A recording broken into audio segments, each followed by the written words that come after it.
Pescados. Joey Moss, Bad Boy MTG.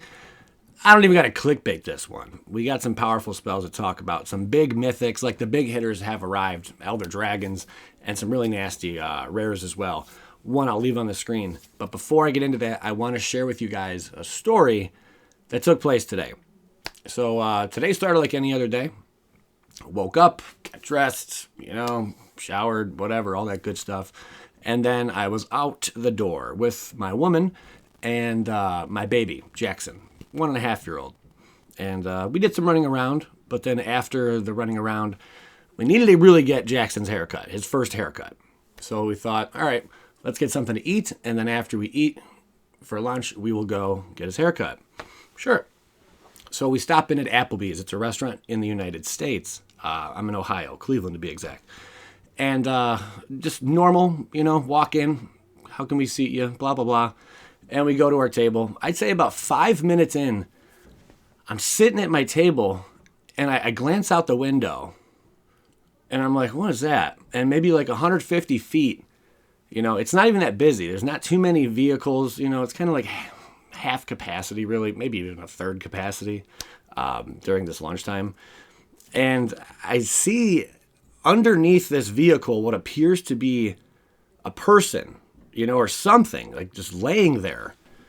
And I'm like, what? It's under this SUVs. I'm looking like, what is that? And I bring it to my my woman's attention. She looks, and she's like, I think that's, I don't know. She's like, there was this guy, and he was kind of like kneeled over earlier when he walked out, like kind of like in pain or something. So I look again, and I'm like, that looks like a person laying, either underneath that vehicle or next to it or something. And about 15 seconds went by, and I'm like, they're not moving. So I got my little butt up out of my seat, and I rushed outside the door. I got to the parking lot. It's maybe like 150 feet, how far this guy was. It's weird that I even saw it. And I get over to him, and he's laying there on his back, and he's shaking, like just kind of like this. And I'm like, hey man, like everything all right? You need any help? And he's like, panic attack. I barely could even say it. And panic attack. All right. How can I help you, man? Like, what can I do for you? And he's like, mentioned his girlfriend, barely able to speak, girlfriend. And I'm like, what's her name? Was she in the restaurant? Yeah. He gave me her name. I run back in the restaurant. I just start shouting this chick's name. And I finally come across her. I tell her, like, hey, your man's outside. I don't think he's doing that well. Like, he's having a panic attack. You should probably go check on him, So she ends up getting up, and when some employees, 2 employees, I think the manager and 1 waitress, they heard this, they end up going outside also. The man stopped breathing. I don't know anything about panic attacks. I don't have them personally. For anyone that does, I can imagine they're very difficult to deal with. This is my first time dealing with one of these. The guy stopped breathing. Luckily, one of the waitresses, she knew CPR, so she gave him mouth-to-mouth and all that stuff. Ambulance was called. It was a big scene. Fire truck was there, all types of stuff. I'm thinking to myself, after the CPR, thank God this guy, came to. He was still, like, out of it, though. He literally, he stopped breathing, guys. And they got him into the ambulance and all that stuff and took him away. Hopefully a speedy recovery comes of this. But I'm telling you this story because, one, it was kind of like, wow, I think I did my good deed for the day kind of thing. Very important. Be very aware of your surroundings. Take a look around, see what's going on. It's always good to do that. But another thing, be kind to others. This guy was a complete stranger. Had I not noticed him, maybe or I looked over and been like, oh, that guy's over there. He's probably on something, whatever, and just ignored him. That man may have died today. So I want you guys to think about that. Be aware of your surroundings and also be kind to other people. Treat them how you want to be treated. That's all I got to say on that. But man, that was an experience. So Hopefully that guy, again, speedy recovery. So let's get into these spoilers. Okay, we're going to zip through these. So I left this on the screen long enough. This is going to definitely see a lot of Modern play. This is going to be a very good removal card, despite the fact that your opponent's able to draw a card if you pay the 2. Whoopity-doo. Great card if in one of those clinch situations where you got to make a play. You got to take something out. This card's disgusting. For 2 mana, you just, boom, pop it out. We'll see it. And it's going to be at standard. It's dirty, man. Then we have ourselves this young chap here. Shout out to MTG Rocks. That's where I'm getting information here. Flying, when IBAT dies, you get to learn. So learn, you get to go and, I believe, reveal an instant or sorcery and put it into your hand from your sideboard. If that's only for 1, that's pretty decent, if that's the case. This one... target opponent discards 2 cards, then exile a card or something like that. Is that this one? And then we're going to get into more detailed. Each player loses 2 life. You draw 2 cards. Okay, a little bit different there. Pretty legit nonetheless. And then we have ourselves down to the good stuff. Let me skip over these comments. Here's a big boy. Here is a big boy. Awaken the Blood Avatar. I don't even got to blow this one up. I guess we could, though. Holy smother and tithe, baby. Awaken the Blood Avatar, Extus Auric Overlord on the other side. 8 drop. As additional cost to cast this spell, you may sacrifice any number of creatures. This spell costs 2 less to cast for each creature sacrificed this way. Wow. So you could essentially have a bunch of stupid rats out or something and just pay 2. Sacrifice 4 rats. Sacrifice 3 rats. And just pay the black and the red. Wow. Each opponent sacrifices a creature. Create a 3/6 black and red avatar creature token with haste. And whenever this creature attacks, it deals 3 damage to each opponent. Wow. You only make the 1, though. That's still pretty legit. I mean, you can get that out for pretty cheap. And whenever it attacks, and it's a 3/6. That's pretty cool. Again, I'm reading these with you guys, I'm learning of them as we go. And then there's a Warlock on the flip side.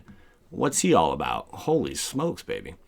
Extus Auric Overlord. So you can cast either side. Legendary creature, human Warlock, double strike. It's got Magecraft. Whenever you cast or copy an instant or sorcery spell, return target non-legendary creature card from your graveyard to your hand. Yeah, it's not too bad. That one's, I like the other side better. This one's pretty good though. I mean, you could just keep bringing stuff back, man. We're gonna have so much recursion. It's gonna be insane. This meta is looking to be a lot of fun, man. I'm telling you. But the recursion is out of control. Like, you are going to want to, if you're not dealing with recursion yourself, you're going to want to exile people's graveyards. If you're playing in standard, at least. But this thing seems pretty good. It's decent. A 2/4 double strike and that ability on it. I'm happy with that. Let's keep it moving. Oops, sorry. Wrong screen there, my friends. Wrong screen. Then we got Clever Illumimancer. It's a 1-drop Magecraft. Whenever you cast or copy an instant or sorcery spell, Clever Illumimancer gets +2/+2 until end of turn. It's a 0/1. Okay. It's something. It's an uncommon. Then we have our Spectacle Mage, 3-drop flying instant or sorcery spells you cast with mana value 5 or greater. Cost 1 less to cast. If only that was all spells. That'd be really sweet. But reducing the cost by 1. There's so many cards right now that are reducing the mana cost of instant and sorceries. You got the Planeswalkers, you got the other card in the set, and then you got this thing. That's a lot. You could essentially be paying a 5 mana spell for like 4. I'm sorry, for like 1. You're getting rid of 4 of the colorless mana. Insanity. Then we have Prismari, Pledge Mage. That's right, 2-drop. Defender, whenever you cast or copy an instant or sorcery spell, Prismari can attack this turn as though it didn't have Defender. These cards really don't see too much play that often, but in limited or something, whatever, or sealed. Prismari Campus, there's one of our lands. And then we are down to Practical Research, which is a 5-drop featuring Ken and Barbie. Draw 4 cards, then discard 2 cards unless you discard an instant or sorcery. Whoa, so you can draw 4 cards for 5. I mean, that's going to see play, I'm sure. Then we have Arutha Mercuro. Artist. 3-drop. For deuce, return Rutha Artist to its owner's hand. Copy target instant or sorcery spell you control. You may choose new targets for the copy.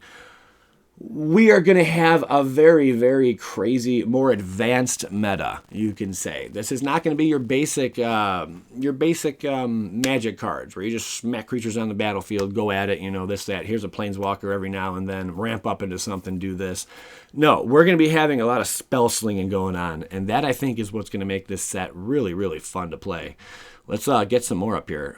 Defend the Campus is a 4-drop. Creatures you control get +1/+1 until end of turn. Destroy target creature with power 4 or greater.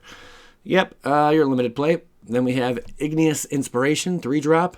Inspiration deals 3 damage to any target, and it has Learn. So one more time what Learn is, you may reveal a lesson card you own from outside the game and put it into your hand or discard a card to draw a card. There's what Learn is again. Okay. Any target, 3 damage. It's for 3, though. And you get to Learn on it, though. That's not too bad. That's decent. Depends what all these Learn cards are about. Multiple choice is a fun one. For X and 1 blue mana, if X is 1, so if you paid 1 and the blue, then you draw a card. If X is 2, you may choose a player. They return a creature they control to its owner's hand. And X is 3, create a 4/4 blue and red elemental creature token. If it's 4, do all the above. That seems pretty fun. Anybody else think that's kind of powerful? Especially if you're able to reduce the casting cost of spells. Yeah, that's nuts. But wait a minute. If you reduce the casting cost of this, would that negate? Let's say instant and sorcery spells cost 1 less to cast. It says if X is 1, because I think it would still apply. But you see what I'm saying? Would that kind of mess with the card? Because if you're reducing the casting cost by 1, X then would become 3 if it was initially 4, if you're reducing it by 1. You understand what I'm saying? So I wonder if that would cause a problem with rules. I don't think it will, though, but that's very interesting to say, because X, and you're reducing it. I guess you're just reducing it, so X is still what it is. Okay, that's a fun card, though. That'll see a lot of play. Then we have Tanzar Quandrix. What is this freaking behemoth? Tanazar Quandrix. Oh, man. Anytime you've seen Simic, you better duck and cover. It's got a 5-drop legendary creature, Elder Dragon, flying and trample. When it enters the battlefield, double the number of +1/+1 counters on target creature you control. That's pretty decent, Whenever Tanazar Quandrix attacks, you may have the base power and toughness of other creatures you control become equal to Tanazar Quandrix's power and toughness on of turn. Whoa, that's kind of fun. Okay, if this thing can come into play with the Great Henge down, you get a +1/+1 counter on it, and then you can double the +1/+1 counters. So it could be, it'd be what, a 6? It'd be a 7/7 then.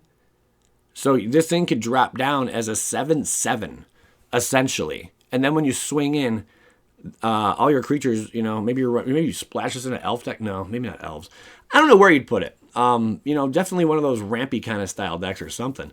Or maybe not even. Make another creature unblockable, bunch of +1/+1s on it. I don't know where this is going to exactly fit in, but this seems like a heck ton of fun. Wow, all their creatures you control become, their power and toughness become equal to Tanazar's power and toughness on a turn. I like it, man. If that thing had haste, I know I say that a lot, that would just wreck the entire game. But there are a lot of creatures that love +1/+1 counters, and other stuff triggers off with those +1/+1 counters. Plus, we got Vorinclex and all types of things, just in standard, just to mention, just standard period. But other places, this is going to be a lot of fun. I guarantee you it's going to be a fun commander card to play with. That's a pretty sweet one, man. I like that. What is this? What is this? This thing looks sweet. We got Galazeth Prismari. This is all the borderless version of it. Okay. Enters the battlefield, create a treasure token. It has flying. It's a 3/4. And it's a dragon something. I don't know what Anciano is. Does anyone know? I'd have to look that up. Anciano. It's maybe that's the Elder Dragon, I would imagine. That's the other Elder Dragon. Dragon Elder. Maybe. When it enters the battlefield, create a treasure token. Okay. Artifacts you control have tap, add a mana of any color. Spend this mana only to cast an instant or sorcery spells. That's pretty legit, dude. That could do some nasty stuff. And those colors you're ramping up to get what you need done, man. And you can take any artifacts you control, any artifact. It could be something that just whatever, it serves its purpose, but you don't like sacrifice it or get rid of it. You use it and tap it for excess mana to play some crazy instants or sorcery spells, whatever. All right, I dig it. That one's pretty fun. Okay, what else we got here, Wizards? What else we got here? There's more Quandrix. Is that it? No. Let's go back. Okay, there we go. There's the regular version, the regular art, which I think is really, really nice. Yeah, that is really, really nice. I like this card a lot, and I'm not really a huge fan of Is It colors. I've played quite a few decks of it, but not the biggest fan of Is It. But that's going to be a powerhouse, man. Watch out. Then we have Stonebinder's Familiar. It's a 1-drop. Whenever one or more cards are put into exile during your turn, put a +1/+1 counter on Stonebinder's Familiar. This ability triggers only once each turn. Okay, it's a 1-drop, guys. Yeah. Okay. So exile stuff, whatever one or more. So it's not for each one. So something goes into exile. Okay, grows to 2. And it's anyone's cards. Whenever one or more cards are put into exile during your turn, doesn't matter. This ability triggers only once each turn. We already know that. Okay, that's something. What is this? Explore the Vast Lands. 3-drop sorcery. Each player looks at the top 5 cards of their library, reveals a land card and or an instant or sorcery card from among them, then puts the cards they revealed this way into their hand. And the rest on the bottom of their library in a random order. Each player gains 3 life.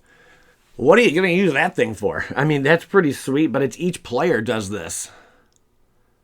Huh. Reveals a land card and or an instant or sorcery card from among them, then puts the cards revealed this way into their hand and the rest on the bottom of their library in a random order.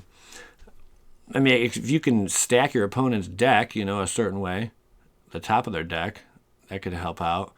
Maybe they're not heavy on instants and sorceries. Maybe they're doing something else, I'm very interested in this one. It's going to be interesting. On the flip side, you have this Avatar, which is a 4/4 for 5. This is Wandering Archaic. Whenever an opponent casts an instant or sorcery spell, they may pay 2. If they don't, you may copy that spell. You may choose new targets for the copy. Well, that could be really annoying. Okay, that's a pretty sweet avatar. That's a really cool avatar, especially in recent history that I could think of. That's sweet, man. Whenever an opponent casts an instant or sorcery spell, they may pay 2. If they don't, you may copy that spell. That's redunculous. That could even slow your opponent down, because maybe they're not going to, destroy something, because you'll destroy something of theirs just copying it, for the 2. I like it. Then we have Mage Hunter. This card's weird. I'll tell you that, but it's fun. Whoa, big boy. Okay, then we have Mage Hunter. Whenever an opponent casts or copies an instant or sorcery spell, they lose 1 life. It's a 3/4. Yeah, it's okay, I guess. Then we have the Lower Horde here. We already covered him before. That's the borderless version, though. That's a big, spicy boy, man. Yeah, if you want to see more in depth about these cards, I already went over them. Just make sure you go and take a look back. Here's some more new ones, though. Explosive Welcome. 8-drop. Explosive Welcome deals 5 damage to any target and 3 damage to any other target. Add 3 red mana. Okay. You got to get to that point, though. But dealing 5 damage to any target and 3 damage to any other target. Okay, so you can't deal 8 damage to your opponent's face just because of how it reads. 5 damage to any target and 3 damage to any other's a keyword target. That's pretty legit. And then you get 3 red mana at the end of it. But you got to get to that 8 first. 8's a lot. I mean, we'll see what happens, but that could change a game around quick. That's like a lava axe to the face and then an extra 3 somewhere else.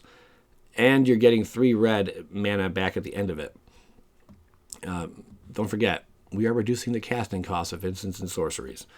If you have a few of those out, maybe reduce it by 3. Now you're looking to pay 5. That's not too bad for this. Pretty legit. Solve the equation. I was terrible in math. It shows. 3 drops. Search your library for an instant or sorcery card. Reveal it. Put it into your hand and shuffle your library. Oh, my God. Well, we got ourselves a little tutor here. All right. Solve the equation. Search your library. I've been waiting for a card like this. I think there is already one that exists. You know, maybe a couple like this. But I've been waiting. Search your library for an instant or sorcery card. This is legit, man. This is legit. It is a 3-drop, though. But whatever situation, you must muster up. You're going to be able to do that just by tutoring it, and you can deal with whatever it is. I think that's a pretty good card. Probably one of the more expensive uncommons in the entire set. Then we have Creative Outburst, which is a 7-drop. Instant. Creative Outburst deals 5 damage to any target. Look at the top 5 cards of your library. Put one of them into your hand, and the rest on the bottom of your library in a random order. So dealing 5 damage to any target. It does cost 7, but remember, we are reducing the casting cost.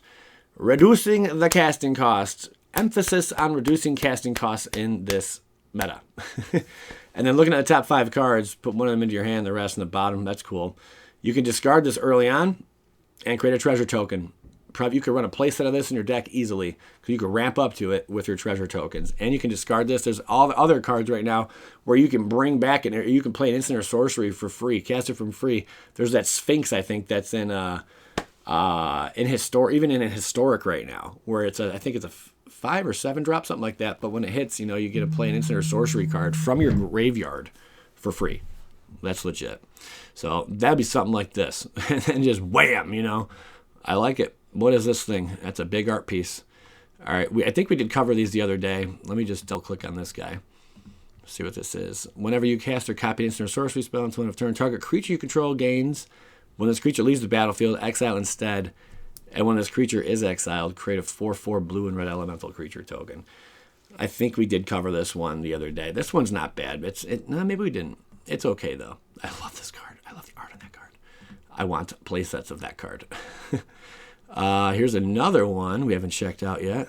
MTG Rocks is my source. That's the website I use for this, if anyone's wondering. mtgrocks.com. That's where I'm finding all these. And it's just really simple. Some days, I get into depth. Other days I don't. This day I chose not to get into depth and just to show you guys what's going on. So look at the top 3 cards of your library. Put one of them into your hand. Then put one of them on the bottom of your library. Then exile the rest until end of turn. You may play cards exile this way. 2-strap. It's okay. That's okay, man. I dig it. It's okay. Let's get rid of these really quick. Down we go. What is you? Ooh, mana stuff going on here. Return Grinning Ignis to its owner's hand. So for 1 red mana, return Grinning Ignis to its owner's hand. Add 2 colorless and 1 red mana. Activate this ability only anytime you could cast a sorcery. You get an extra 2. You're going to want to kill this thing. This seems pretty good. That's rampage up, man. Yeah, I mean, it is a 2/2 by itself. But if you let that thing just sit there, you're allowing your opponent to get 3 really. But really, you're allowing yourself, if you had it on your side, to get like 2 extra mana that turn. Because you got to pay the 1, then you get 3. That seems all right. You're allowing yourself to ramp up. So turn 4, you could have 6 mana. I think that's pretty good, guys. If I don't mind saying so, that'd be 5 mana. If you don't ramp any other way. That's cool. All right, what else we got here, friends? Ooh, what are you doing, princess? We have Flame Scroll Celebrant Revel in Silence. Whenever an opponent activates an ability that is not a mana ability, Celebrant deals 1 damage to that player. Okay. Flame Scroll Celebrant gets +2/+0 until end of turn, so it has like fire breathing on it as well. It's a 2/1. Real easy to kill, Billy. But usually these cards kind of are crappy. Because it's just so easy to deal with. There's so many things that kill this thing right now. But, if the opponent doesn't have a way to deal with it, you're going to get some good value out of this sucker. I'll tell you that. I like that you could pump it. That's sweet. And there's cards in Standard right now. I hope it sees play one day. Was it? Not Chalet. It's this one chick. Someone tell me. It's a red card. but it allows a creature with power 2 or less to be unblocked this turn. I think you have to pay 1 for it, maybe, or 2, something like that. But it allows a creature to be unblocked. So you do that, and then you just pump this thing up, get through for lethal. You know, pretty slick indeed. What else we got here? Revel in Silence. This is the flip side. Your opponents can't cast spells or activate Planeswalkers' loyalty abilities this turn. That's like a counter. That's like countering what they do. They play something, and then you're like, nah, dude. I like this card a lot, really. I like this side a lot. Sit down and listen. I like that, too. Your opponents can't cast spells or activate Planeswalker. I'm sorry, I said that wrong. Your opponents can't cast spells or activate Planeswalker's loyalty. That is legit, man. So really, if they go to +1 or something, or +2 their Planeswalker, you answer with this. If this thing was did not have the text on it, Exile, Revel in Silence, this would be like main board in every white deck that ever existed. That's all I'm saying. All right, moving along. That's a cool card, though. Then we have Cody Vociflex? Sure. Cody Cussiferus Codex. It's a lot of text, man. There's a lot of text there. For 4, tap. Okay. You can't cast permanent spells. You can't cast what? That stinks. Who cares? Well, maybe we don't want to cast permanent spells. Okay. So you're going to be running this and a bunch of instants and sorceries, I guess. For 4, tap, add 5 mana, 1 of each color.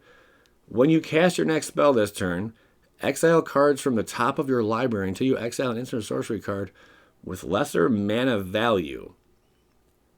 Until end of turn, you may cast that card without paying its mana cost.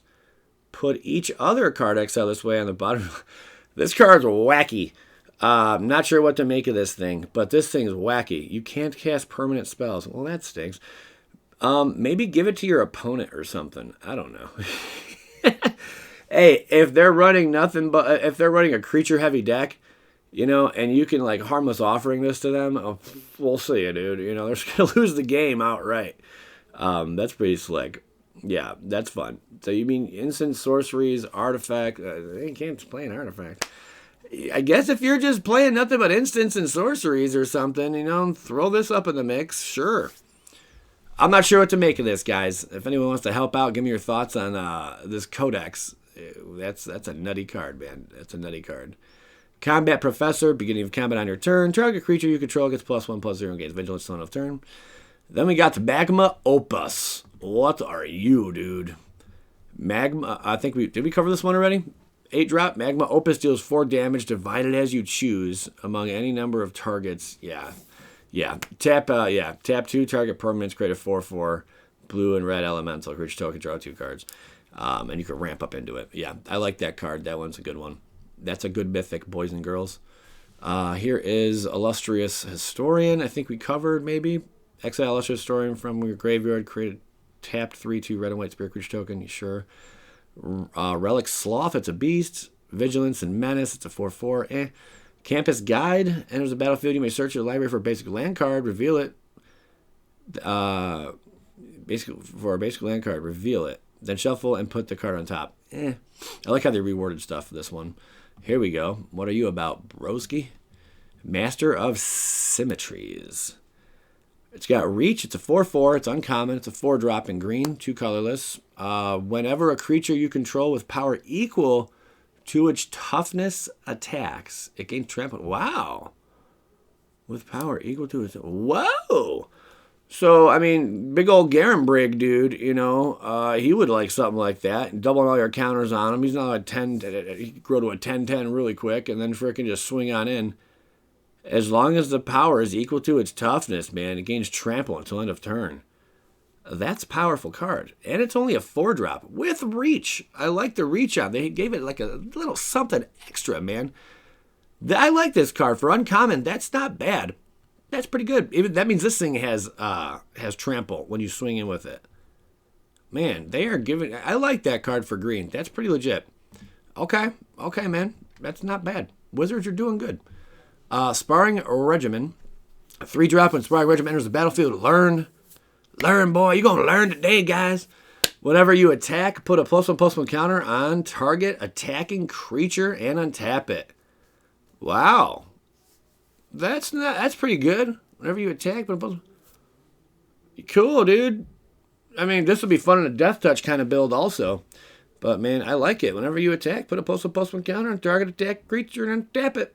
So it's like you have Vigilance, but it doesn't say Vigilance, you know.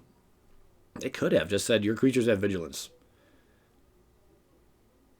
Why not?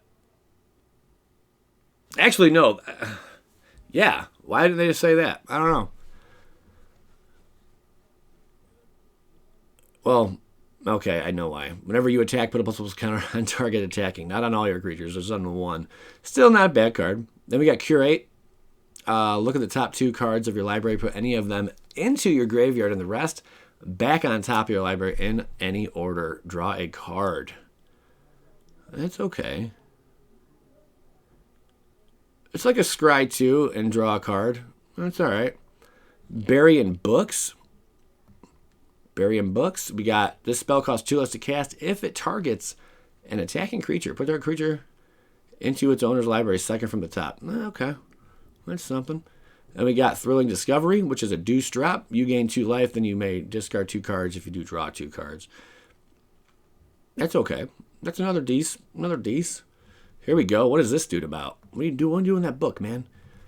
Hoffrey, Ghost Forge, 5-drop. Spirits you control get +1/+1 and have trample and haste. I had no idea that there were this many spoilers today, guys. Spirits you control get +1/+1. But if you made it this far into this video, man, I don't know. Say something. Extra Life 2021. I don't know. Say something like that. Whenever another non-token creature you control dies, exile it. If you do, create a token that's a copy of that creature, except it's a spirit in addition to its other types. And it has, whenever this creature leaves the battlefield, return the exiled card to your graveyard. That's kind of legit. That's a fun, crazy, quirky card there. Spirits you control get... Spirits getting trample and haste, man. What are they trying to become slivers overnight? That's, okay. I dig this one. This is good. I'm not telling you where I'm going to use this card, but I'm going to use it there. It has some weird, stupid synergy. I want to throw this in. This is kind of cool. Hoffrey Ghost Forge, 4/5. That one's not bad at all. It's a dwarf, by the way. And it's a cleric. You can splash this in this one in my Angel Tribal deck. I have to get rid of green, though. I don't know if I'll do that. But it's still kind of cool. Okay. Reduced to memory, 3-drop, exile target non-land permanent. Its controller creates a 3/2 red and white spirit creature token. Okay. Exile target. That's... why does that seem very strong to me? I mean, you can deal with the 3/2, I'm sure. You know? But maybe you're exiling Ugin. And it's a lesson. You can go tutor this up. Wow. Heated Debate. This spell can't be countered. Good. Heated Debate deals 4 damage to target creature or planeswalker. Okay. And then we have, what's this guy? Strict Proctor. 2-drop. Spirit Cleric. Whenever a permanent enters the battle. Okay, yeah. Enters the battlefield. Causes a triggered ability to trigger. Counter that ability until its controller pays 2. I think we're almost, yeah. Okay, I went over all these already. So if you want to see the rest of these spoilers here, or more, if you haven't come this far, or if you made it this far, there's other videos I got out there. Sorry, I'm just kind of blown away by the events that happened earlier today. You know, life can be very short. You know, you never know when it's your time. But I'll tell you what, man, there were some really strange things that occurred before we ended up at Applebee's, and it's like if these things didn't happen, I may not have been there. I may have not went inside to alert, you know, the woman who did CPR. She's the hero in all this, you know. But I just had that watchful eye, you know. But I mean, before everything, my girl and I, we went to the car dealership. We had to run up to a Jeep. She had an issue with her vehicle, leaking some oil and stuff, and something else though along with that. Like her engine's boom, boom, like it kind of locks up at times, you know. So I think it's because of the engine or because of the oil leak. But She didn't have her warranty on her, and they couldn't look her up on file, which was really weird, I thought. Probably just trying to be scammy, because that's how a lot of these car places work with warranties, because they make more money if the person doesn't have a warranty, than if they do. So it is what it is. But if we didn't have to run all the way back to the house, and we just could have dropped it off right there, then we would have went about our day, like an hour and a half earlier for everything. But it set everything back. So we had to run all the way back to the house, find out a whole bunch of, I'm not going to fill in the blanks here too much, but a whole bunch of information about what was going on that we could not, we had to kind of wait. We had to schedule an appointment, blah, blah, blah, blah, blah. So then we figure out something else to do with our time, and that's when I took it into my mechanics to be like, dude, check this out. Tell me what's really going on with it. And he told us. So then we scheduled the appointment. But if that window, that extra hour, did not happen, I never would have went. We never would have went to Applebee's at that time, and maybe someone would not have seen that gentleman. It's crazy to think about that, but I'm lucky, and I'm thankful that I was there. So, all right, guys, thanks for tuning in. Joy Moss, Bad Boy MTG. Long video today. Holy smother and tithe. Excuse yourself. And leave a like if you made it this far, for sure. Leave a like. I appreciate you guys. And a comment. I want to hear from you. You who never, ever comments. I could stretch this out further, but I don't want to. But maybe I can. Let's see. So I got this neat little skadoosh. I got to get out of here. See you guys.